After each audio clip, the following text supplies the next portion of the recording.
വാരണാസിയെ സംബന്ധിച്ചിടത്തോളം പ്രധാനമന്ത്രി നരേന്ദ്രമോദി മത്സരിക്കുന്നു, 4 ലക്ഷത്തിലധികം വോട്ടിന്റെ ഭൂരിപക്ഷം നേടുന്നു തുടങ്ങിയ അവകാശവാദങ്ങൾ എല്ലാം നമ്മൾ കണ്ടതും കേട്ടതുമാണ്. തനിക്കുള്ള പ്രാധാന്യം കുറഞ്ഞുവെന്നും രാഹുൽ ഗാന്ധി നയിക്കുന്ന ഇന്ത്യ മുന്നണി മുന്നേറുമെന്നും നരേന്ദ്രമോദി പോലും ഭയപ്പെട്ടു എന്നതിന്റെ തെളിവാണ് വർഗീയത പറഞ്ഞ് വോട്ട് പിടിക്കാൻ വേണ്ടി BJP നടത്തിയ ശ്രമങ്ങൾ.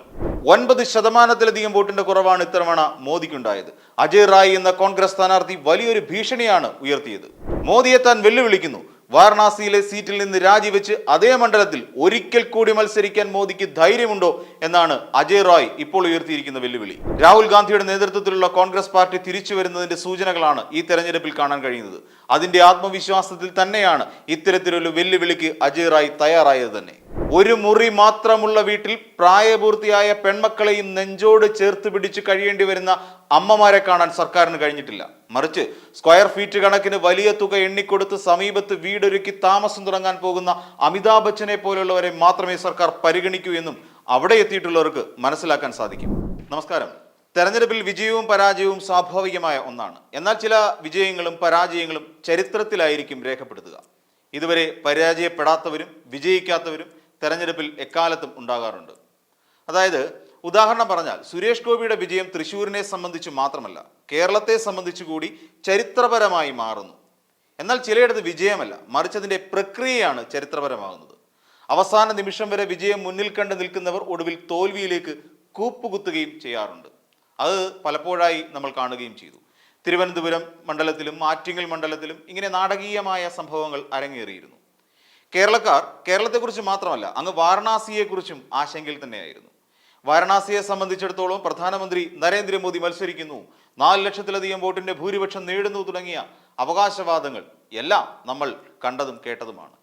വർഗീയത പറഞ്ഞും ജനങ്ങളെ തമ്മിലടിപ്പിച്ചും കോൺഗ്രസ് രാഷ്ട്രീയത്തിനെ നിശിതമായി വിമർശിച്ചുമൊക്കെയാണ് നരേന്ദ്രമോദി BJPക്ക് വേണ്ടി വളവും വെള്ളവും നൽകിയത്. തനിക്കുള്ള പ്രാധാന്യം കുറഞ്ഞുവെന്നും രാഹുൽ ഗാന്ധി നയിക്കുന്ന ഇന്ത്യ മുന്നണി മുന്നേറുമെന്നും നരേന്ദ്രമോദി പോലും ഭയപ്പെട്ടു എന്നതിന്റെ തെളിവാണ് വർഗീയത പറഞ്ഞ് വോട്ട് പിടിക്കാൻ വേണ്ടി BJP നടത്തിയ ശ്രമങ്ങൾ. ഉത്തർപ്രദേശിൽ പോലും BJP നിലം തൊടാതെ തകരുകയായിരുന്നു. അതായത് കോൺഗ്രസ് ഉത്തർപ്രദേശിൽ വലിയ തോതിൽ തന്നെ മുന്നേറ്റമുണ്ടാക്കി. കഴിഞ്ഞ തവണ, അതായത് 2019 നടന്ന തെരഞ്ഞെടുപ്പിൽ ഉത്തർപ്രദേശിലെ 80 സീറ്റിൽ 62 സീറ്റിലും BJP ആയിരുന്നു വിജയിച്ചിരുന്നത്. എന്നാൽ ഇത്തവണ കാര്യങ്ങൾ BJPയുടെ കൈവിട്ടുപോയി. അതുകൊണ്ട് തന്നെയാണ് ഇത്തവണ അധികാരത്തിലെത്തണമെന്ന വാശിയുടെ പുറത്ത് സഖ്യകക്ഷികളെ ഒപ്പം നിർത്താൻ നിന്നും കിടന്നും ഇരുന്നും വണങ്ങിക്കൊണ്ട് പ്രധാനമന്ത്രി നാടകം കളിച്ചത്. സ്വന്തം തട്ടകമായ വാരണാസിയിൽ പോലും നരേന്ദ്രമോദിക്ക് വലിയ തോതിലുള്ള ഭീഷണിയാണ് നേരിടേണ്ടി വന്നത്. 4 ലക്ഷം ഭൂരിപക്ഷം എന്ന വലിയൊരു മാർജിൻ ലക്ഷ്യമിട്ട് തെരഞ്ഞെടുപ്പിനെ നേരിടാൻ ഇറങ്ങിയ നരേന്ദ്രമോദി അക്ഷരാർത്ഥത്തിൽ വിയർത്തു. 9% വോട്ടിന്റെ കുറവാണ് ഇത്തവണ മോദിക്കുണ്ടായത്. അജയ് റായ് എന്ന കോൺഗ്രസ് സ്ഥാനാർത്ഥി വലിയൊരു ഭീഷണിയാണ് ഇതിൽ ഉയർത്തിയത്. 14% മാത്രം വോട്ട് 2019 തെരഞ്ഞെടുപ്പിൽ നേടിയ അജയ് റായ് ഇത്തവണ 40% വോട്ടാണ് നേടിയെടുത്തത്. അതിൻ്റെ അർത്ഥം മോദി പ്രഭാവം വാരണാസിയിൽ ഏറെക്കുറെ അവസാനിച്ചു എന്ന് തന്നെയാണ്. 4,79,000 വോട്ടിന്റെ ഭൂരിപക്ഷമാണ് അന്ന് നേടിയിരുന്നത് എങ്കിൽ ഇന്നത് 1.5 ലക്ഷത്തിലേക്ക് കൂപ്പുകുത്തി. അതായത് മോദി പ്രഭാവം അസ്തമിച്ചു കഴിഞ്ഞിരിക്കുന്നു. അതുകൊണ്ട് തന്നെ കോൺഗ്രസിന് ഇത് വലിയ അനുകൂല തരംഗമാണ് സൃഷ്ടിച്ചിട്ടുള്ളത്. ഇന്നിപ്പോൾ വാരണാസി വീണ്ടും ചർച്ചയിലേക്ക് വരാനുള്ള പ്രധാന കാരണം അജയ് റായ് എന്ന കോൺഗ്രസ് നേതാവ് തന്നെയാണ്. അദ്ദേഹം നരേന്ദ്രമോദിയെ വെല്ലുവിളിച്ചുകൊണ്ട് രംഗത്തെത്തിയിരിക്കുകയാണ്. മോദിയെ താൻ വെല്ലുവിളിക്കുന്നു, വാരണാസിയിലെ സീറ്റിൽ നിന്ന് രാജിവെച്ച് അതേ മണ്ഡലത്തിൽ ഒരിക്കൽ കൂടി മത്സരിക്കാൻ മോദിക്ക് ധൈര്യമുണ്ടോ എന്നാണ് അജയ് റായ് ഇപ്പോൾ ഉയർത്തിയിരിക്കുന്ന വെല്ലുവിളി. ഇത് ആത്മവിശ്വാസത്തിൽ നിന്ന് ഉയരുന്ന വെല്ലുവിളിയാണ്. അത്രത്തോളം മുന്നേറ്റം നടത്താൻ കോൺഗ്രസിനും അജയ് റായ്ക്കും കഴിഞ്ഞിട്ടുണ്ട് എന്നതിനുള്ള തെളിവാണ് ഈ വെല്ലുവിളി. വാരണാസിയിലെ വോട്ടെണ്ണൽ സമയം നമുക്ക് എല്ലാം അറിയാം. പല ഘട്ടത്തിലും മോദി പിന്നിൽ തന്നെയായിരുന്നു. 6000 വോട്ടിന്റെ വരെ പിന്നിൽ മോദി എത്തിയത് നമ്മൾ കണ്ടതാണ്. അതിനുശേഷമാണ് ഒരു മുന്നേറ്റം ഉണ്ടായത്. 2014 അരവിന്ദ് കെജ്രിവാൾ മത്സരിച്ചപ്പോൾ പോലും 3 ലക്ഷത്തിലധികം വോട്ടിന്റെ ഭൂരിപക്ഷത്തിലാണ് മോദി വാരണാസി പിടിച്ചെടുത്തത്. എന്നാൽ ഇത്തവണ അക്ഷരാർത്ഥത്തിൽ മോദി വിറച്ചുപോയി.